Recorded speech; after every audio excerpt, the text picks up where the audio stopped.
was blind, but now I see.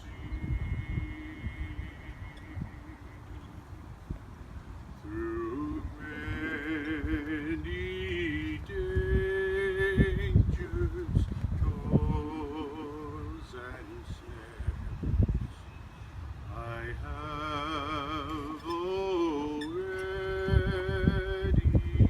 come.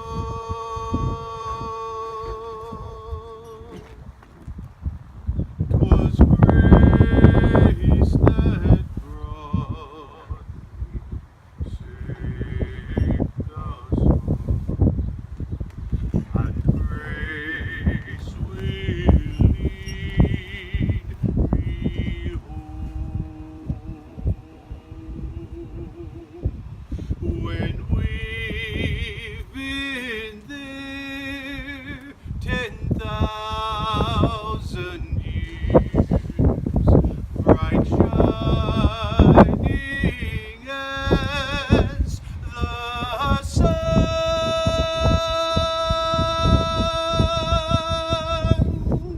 we've no less days to sing God's praise than when we first begun.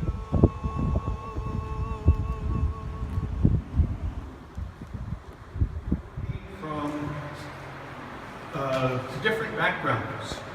Billy was brought up in a Jewish family. Bill was the son of a Baptist minister. With that in mind, and they embraced both of their religious backgrounds.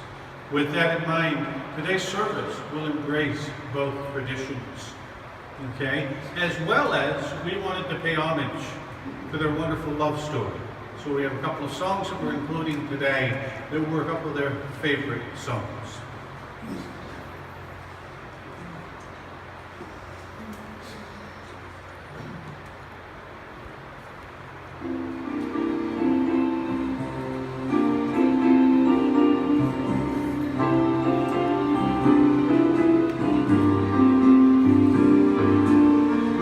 Unforgettable, that's what you are. Unforgettable, though near or far,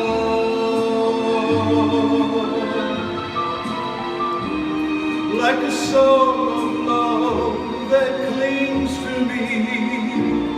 Oh, the thought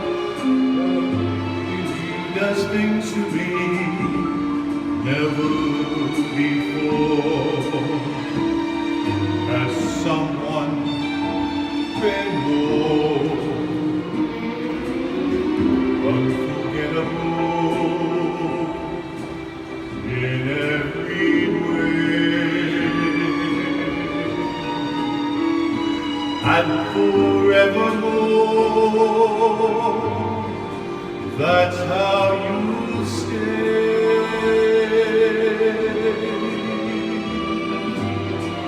That's my darling, it's incredible that someone so unforgettable would think I am unforgettable.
and forevermore.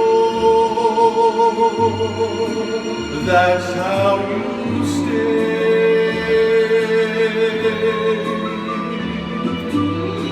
That's why, darling, it's incredible that someone so unforgettable thinks that I am unforgettable.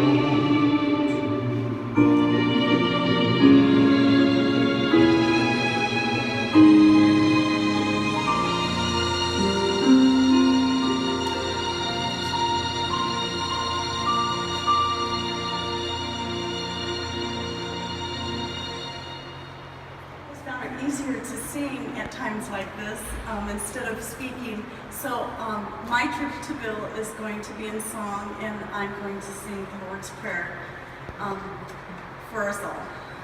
Try my best.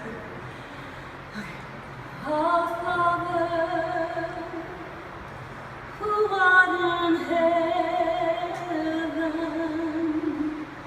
hallowed be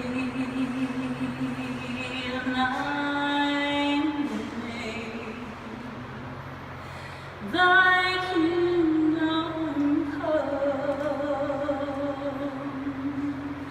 thy will be done on earth as it is in heaven. Give us this day our daily bread, and forgive us our debts as we forgive our debtors. And lead us not into temptation, but deliver us from evil. For thine is the kingdom, and the power, and the glory, forever.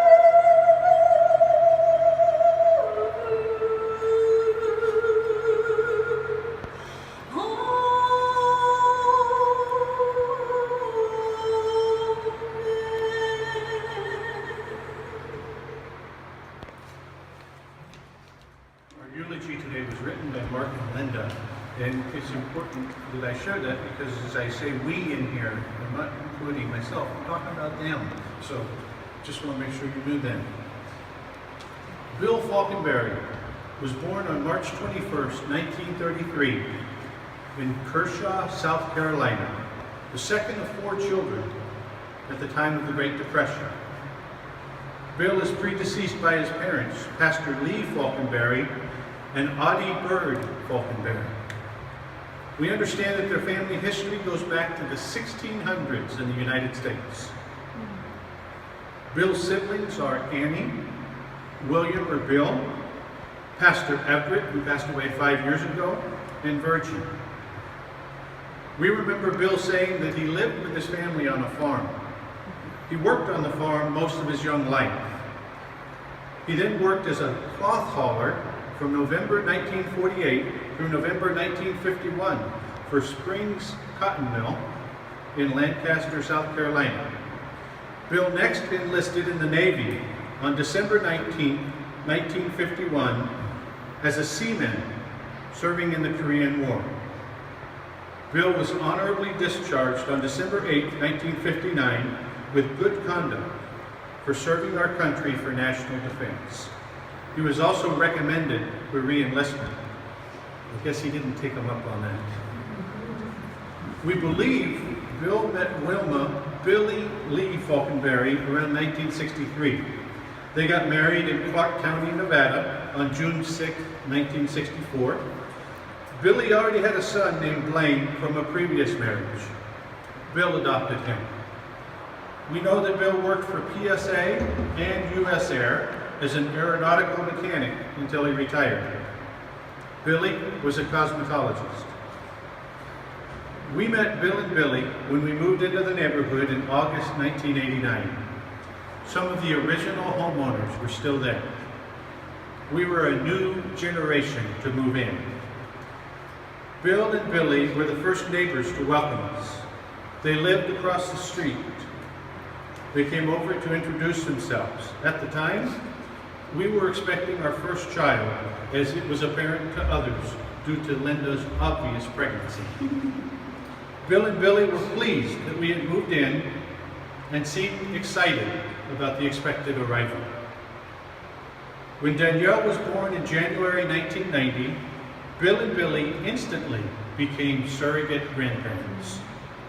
Billy helped Linda prepare Danielle for another addition to the family by having 2 dolls at her house that needed diaper changing, bottle feeding, and love.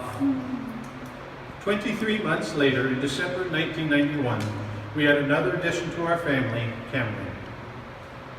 Bill and Billy would take the kids for walks in the neighborhood in a stroller or a little red wagon. The kids were excited to see and spend time with them. They spent years together doing arts and crafts, baking wonderful zucchini, carrot, and walnut muffins, breakfast muffins, other delicious treats, and coloring Easter eggs. They would take them to SeaWorld throughout the years, watch the airplanes take off and land on the edge of Lindbergh Field, go to parks, and to the mountains to have snowball fights in the crisp mountain air, among other special occasions. As the years passed, we became good friends, and we looked out for each other. When Bill called us in 2011 to ask if we would consider coming back to San Diego to care for him and Billy, we didn't hesitate. We knew that it took a lot for him to ask, and that meant that they really needed the help. It was an honor and a privilege to care for Bill and Billy. We had a friendship of 27 years that's consisted of mutual respect, honoring each other's privacy, and yet enjoying the mutual and complementary areas we had in common. They were our surrogate family and always will be. To our children, Danielle and Cameron, Bill and Billy are their grandparents. Bill was a man of principle and integrity. He spoke his mind when he needed to others, especially phone and door solicitors. When Mark called him on the phone, he would quickly say, "It's me!" So he would not hang up, as he would if there was a pause in the greeting. Bill would respond with, "Hey, me," with glee. We will miss that greeting. Each of us had our own way of expressing our love to one another. Mark and Bill always gave a firm handshake and a hug. Bill and Linda would just hug each other for a little while each time, and they'd say hello and goodbye until next time. It's been a little over 5 years of caring for Bill and Billy with the wonderful support of Home Instead Senior Care professional, compassionate, and loving care from everyone in the office to the caregivers. We also had Frank, the social worker, and his support team come every other Friday to check in on Bill and Billy, give wonderful food and compassionate support.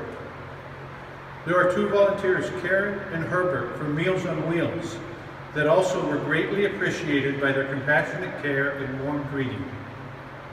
We know that Bill, Billy, and our family are truly blessed to have had such wonderful and loving support all these years. It gave Linda, in particular, peace of mind in the collaboration of Bill and Billy's care. We hold each and every one of you dear to our heart, in our memory, in prayers.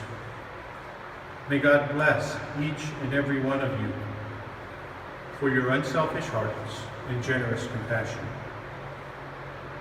Anyone who had the pleasure in getting to know Bill could not resist his humor and sometimes his stubborn ways that helped him stay in control of his own life and habits. He seemed to always compromise with an open heart and mind, and that is one of the reasons he will be greatly missed. Now that he is with his sweetie, We believe that Bill and Billy are at peace in God's loving care. The word eulogy, literally translated, means good work. Now, I never got the chance to meet Bill or Billy. I know you all have, and we wanted to give you an opportunity to share briefly, that means quickly, short story about maybe a favorite memory or blessing from Bill or Billy. This is your opportunity.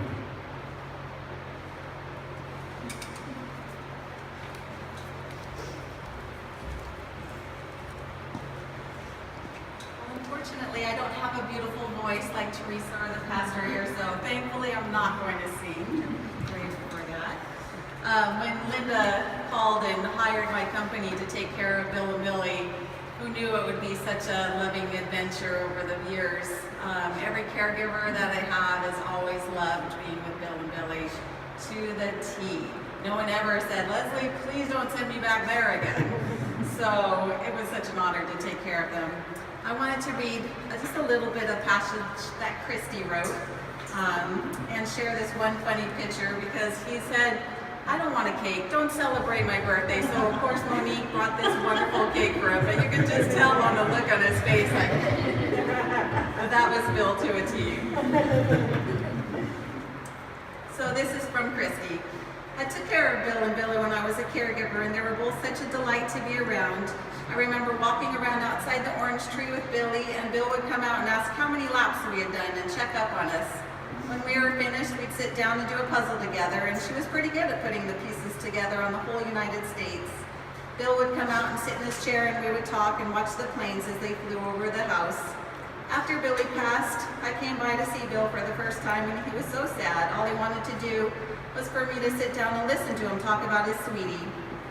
The love that that man had for his wife surpassed anything I'd ever seen. And in that moment, I learned just how much he loved her. Bill was such a selfless man and so simple.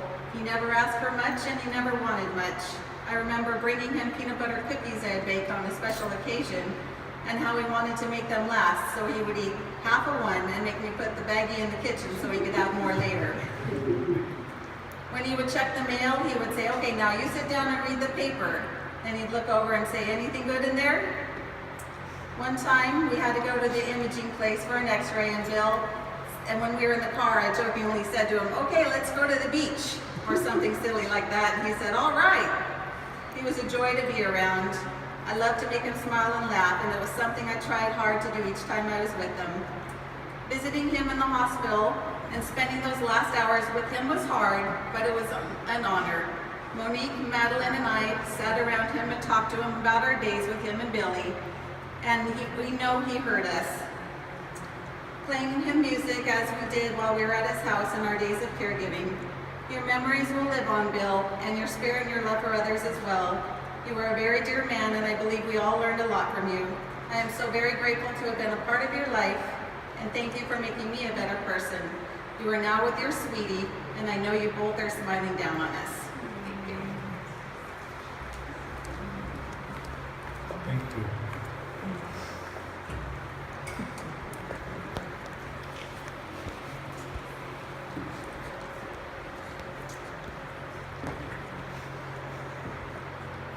I have just a very brief story that I'd like to share with you. One day, I had finished, I have a common staff, for those of you who don't know, and I had finished my morning shift, and I had already gone to the telephone and called in that I was finished, and I was crossing the room to change my shoes before I left. Well, he was already up out of his chair, ready to send me on my way. And I looked at him and I said, "What? Do you have a still or something I should know about out in the garage?" And he just chuckled and he stopped and he said, "You know, I appreciate everything you guys do for me because I like every one of you, but I'm always glad to see you go." So I just kind of laughed. I said, "Well, I get that. You get your personal space back." He goes, "Yeah." He says, "I say, free at last." So every now and then, when I was getting ready to leave, I'd kind of look at him and I'd go, you're free, free at last. And that's what I want to say today. He's free at last. Free at last. Amen.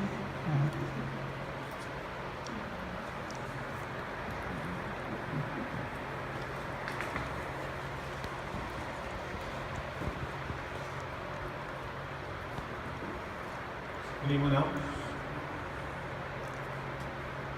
I can talk, it's what they pay me to do, so.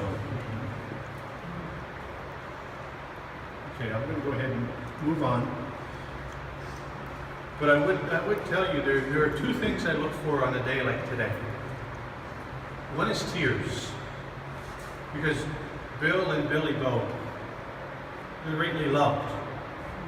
And when you love like that, and you lose them, it hurts. I'm so thankful that the Bible includes the story of when Jesus' friend Lazarus died. We get the shortest verse in the Bible. Jesus wept. If anyone had an eternal perspective, it was Jesus. Why would he cry? Well, I think he cried because it hurt to lose a friend. And I think he cried to let us know it's okay. So one thing I look for is tears. But the other thing I look for is laughter. If Bill were sitting here with us today, he'd be cutting up jokes. And he'd be laughing right in the middle with us. So honor him with your laughter. Tell the stories. Remember him that way.